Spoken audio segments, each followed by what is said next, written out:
than people assume. The same is true with PPP. Massive program, absolutely, but still not 12 trillion.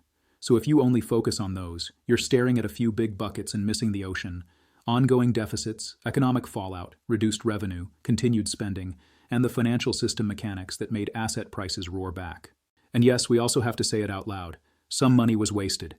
In any program rolled out at emergency speed, there will be fraud, abuse, and mismanagement.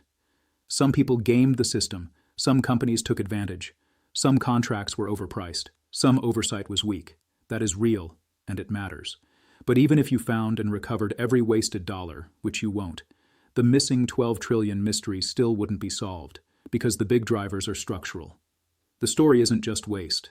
The story is how modern crisis response works, and who it protects first. So what's the not where you think answer?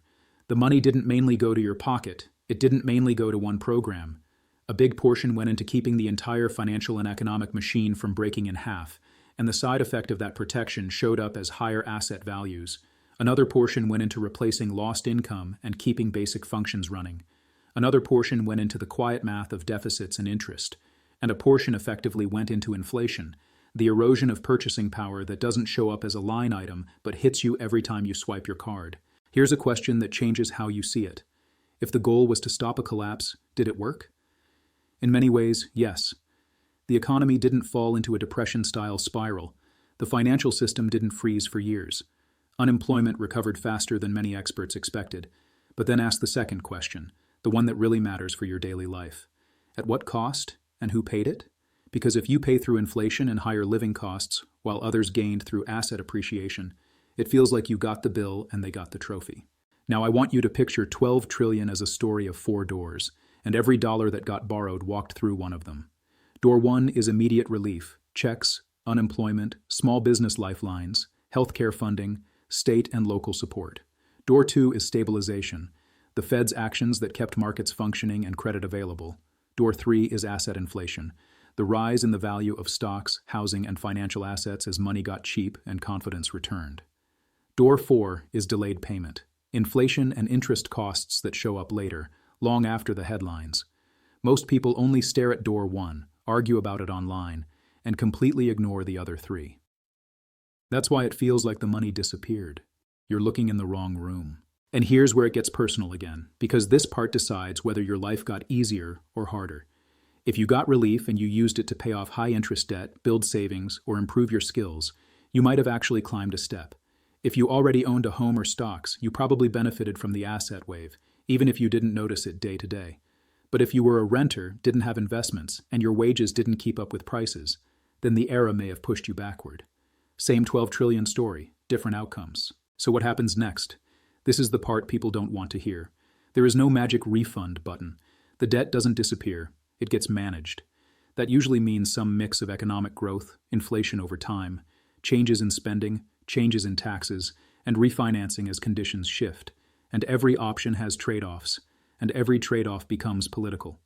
That's why you'll keep hearing about budget fights, debt ceiling drama, who should pay, and whether the government should cut spending or raise revenue.